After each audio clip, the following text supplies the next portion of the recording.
Daripada tumpuan utama ketika ini perkembangan tanah runtuh di Batang Kali.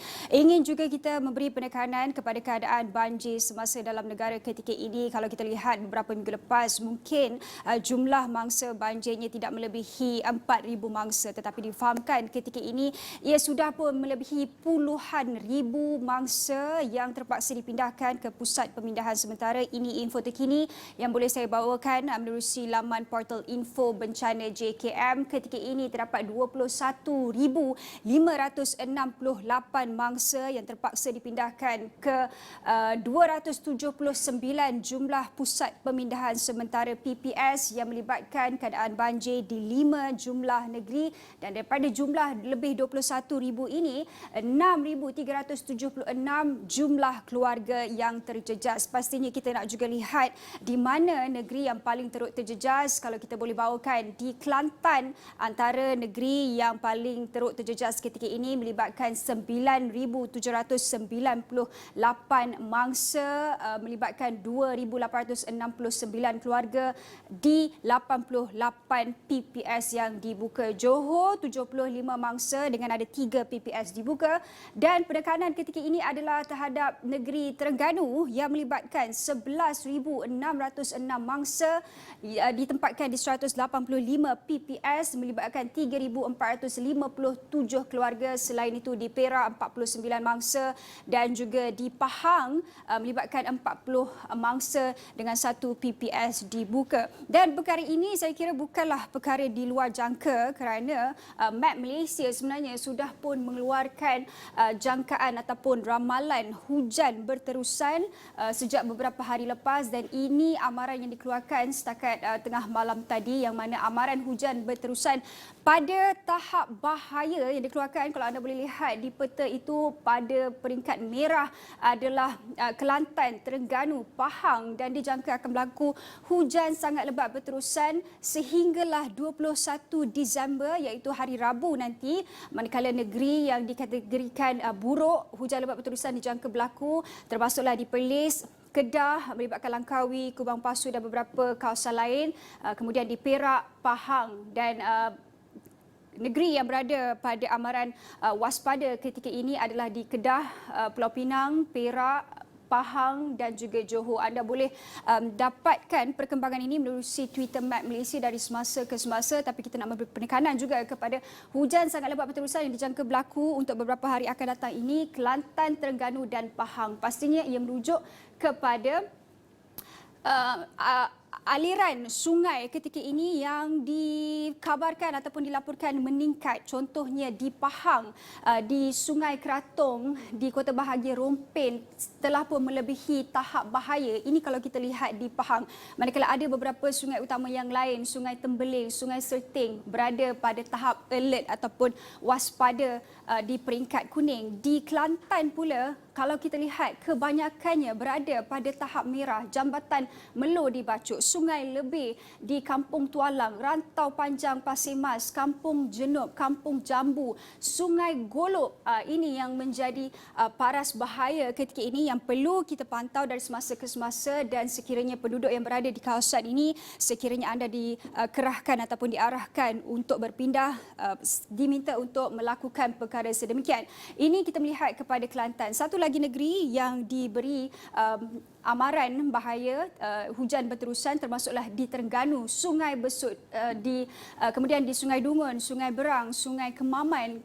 Semuanya berada pada tahap bahaya ketika ini, sehingga menempatkan, kalau kita lihat kepada data yang dibawakan oleh info bencana sebentar tadi, melebihi 11,000 penduduk yang terjejas yang ditempatkan di beberapa pusat pemindahan sementara. Itu keadaan terkini yang berlaku di Terengganu. Pastinya kita nak melihat sendiri bagaimana Wakil Astro Awani di Terengganu yang berada di pusat pemindahan sementara di Setiu Terengganu, Nur Fazlizai Ali. Mungkin Fazlizai boleh kongsikan perkembangan terkini di sana ketika ini, Fazlizai. Baik, terima kasih Syahduari di studio. Situasi banjir di Terengganu pada ketika ini Syahduari masih berpusing, di mana seperti yang Syahduari sebutkan tadi, jumlah mangsa yang dipindahkan juga telah mencecah lebih 11,000 mangsa, di mana sebanyak 3,326 keluarga daripada 7 daerah di negeri Terengganu ini telah ditempatkan di 174 buah pusat pemindahan sementara. Menerusi jumlah berkenaan, daerah Hulu Terengganu merekodkan jumlah mangsa tertinggi setakat ini dengan 3,998 orang mangsa, diikuti Besut dengan 3,765 mangsa. Dan setakat ini, Syazwani, hanya satu daerah di negeri Terengganu ini, iaitu daerah Kuala Nerus, masih terselamat dari dilanda banjir pada kali ini. Dan pada ketika ini, Syazwani, saya masih lagi berada di daerah Setiu ini. Dan jika dapat disaksikan di belakang saya ketika ini, hujan lebat masih melanda daerah Setiu ini. Di mana daripada sejak petang semalam saya sampai sehingga ke pagi ini, hujan lebat masih lagi membadai daerah Setiu ini. Yang mana hujan lebat berterusan ini menyebabkan jalan raya di beberapa kawasan di Setiu ini mula dilimpahi air. Situasi itu juga telah menyebabkan lebih 20 kenderaan telah terkandas di laluan Jalan Kuala Terengganu Kota Baru berhampiran Bandar Permaisuri. Dan setakat jam 6 pagi tadi, kenderaan berkenaan masih belum melepasi laluan berkenaan ekoran arus air yang deras. Walaupun mereka membawa lori ataupun bas, namun mereka enggan mengambil risiko untuk meredah laluan air yang deras ini kerana ia akan mengundang pelbagai insiden yang tidak diingini berlaku. Dan sebenarnya, Syazwani, bukan sahaja pengguna jalan raya yang terkandas di daerah ini, malahan petugas media yang membuat liputan banjir di daerah ini juga turut terkandas, di mana mereka tidak dapat untuk meneruskan tugasan mereka untuk ke daerah Besut maupun kembali ke Kuala Terengganu kerana laluan ini masih dinaiki air. Di mana saya bersama 3 lagi rakan daripada Harian Metro, daripada Bernama dan juga RTN terpaksa menumpang berteduh di pusat pemindahan sementara kerana laluan untuk kami berpatah balik ke Kuala Terengganu masih lagi dinaiki air setakat ini, Syazwani. Kami juga cuba mencari akses untuk mencari jalan keluar dan mencari tempat-tempat lokasi banjir. Namun keadaan hujan berterusan juga kenaikan paras air ini menyukarkan kami untuk sampai ke lokasi-lokasi yang terjejas dengan banjir. Dan lebih memerikan, Syazwani, ketika ini talian internet juga agak kurang memuaskan dan kami terpaksa berada di Bandar Setiu ini untuk mendapatkan rangkaian internet untuk ketika ini. Dan Syazwani, sepanjang 2 hari saya berada di daerah Setiu ini, saya boleh katakan banjir yang melanda bermula semalam ini agak teruk berbanding banjir-banjir sebelum ini. Dan rata-rata penduduk yang saya temui juga menyifatkan banjir yang melanda daerah Setiu sejak pada Ahad itu adalah yang terburuk pernah dilalui mereka sejak tahun 2014, Syazwani, di mana dalam tempoh 2 jam air mula memenuhi kediaman mereka. Walaupun mereka telah lali dengan keadaan itu, namun ianya bukan perkara yang mudah. Situasi cemas turut berlaku terhadap penduduk kerana kenaikan air berlaku dengan sangat cepat dan itu agak menyukarkan mereka untuk keluar. Namun pengalaman mereka berada di kawasan banjir ini dapat menyelamatkan mereka dari terlibat dalam insiden yang tidak diingini berlaku setakat ini, Syazwani.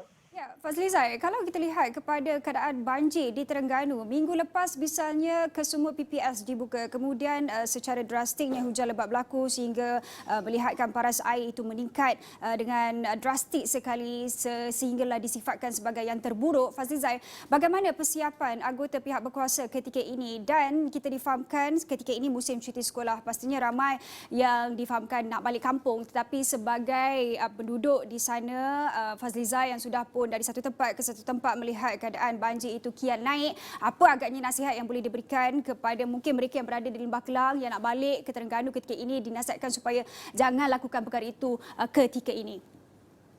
Baik, Syazwani, sebenarnya banjir gelombang pertama yang melanda Terengganu ini telah sejak 9 Disember yang lalu. Namun selepas itu ianya agak reda, namun pada semalam ianya kembali memuncak. Di mana kalau sebelah pagi semalam hanya 47 mangsa terjejas, namun pada sebelah petang ia telah mendadak kepada ribuan mangsa yang telah terjejas.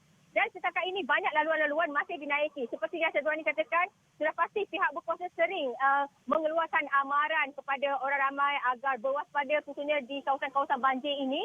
Begitu juga kepada mereka-mereka yang berada di Kuala Lumpur maupun di lokasi-lokasi lain yang jika ingin berkunjung di Terengganu, mungkin mereka boleh menangguhkan hasrat berkenaan kerana situasi di Terengganu pada ketika ini juga agak teruk dan boleh dikatakan muruk. Seperti semalam juga laluan di LPT juga dinaiki air walaupun hanya beberapa jam agak reda, namun keadaan hujan yang masih melanda ini agak membahayakan pada mereka kerana saya boleh katakan hujan pada kali ini agak ekstrim, Syazwani, di mana sejak pukul 6 pagi tadi juga hujan di daerah Setiu ini juga masih belum reda.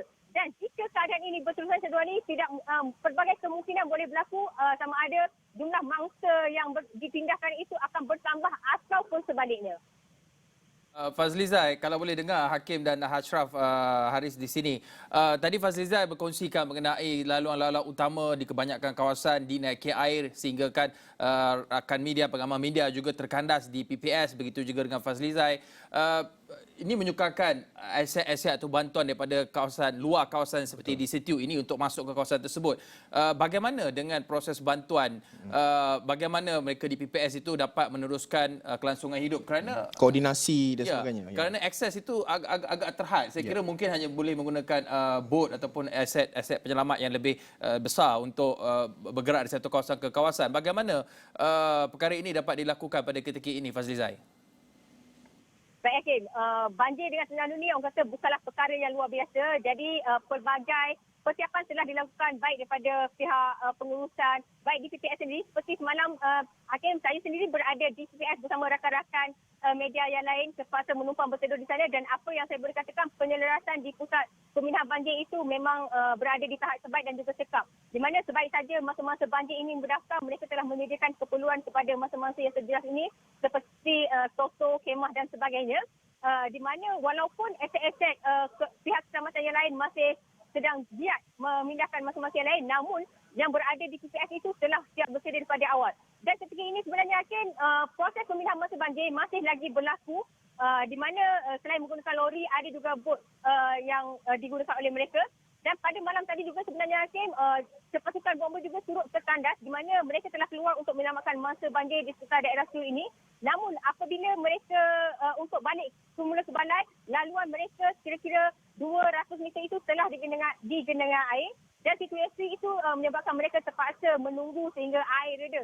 Dan sebenarnya sehingga pagi ini saya difahamkan keadaan di laluan berkenaan masih lagi digenangi air, dan sudah pastilah sekarang ini hanya aset bot ataupun jentera-jentera yang besar amat diperlukan bagi memindahkan masa banjir dan juga untuk menyampaikan barangan keperluan di lokasi-lokasi terjejas ini. Dan apa yang boleh saya katakan Hakim, setakat di PPS ketika ini walaupun mangsa melebihi 200 orang seperti di PPS Perpustakaan Awam Bandar Pemasir Siu ini, namun keperluan untuk mangsa banjir masih mencukupi ketika ini Hakim.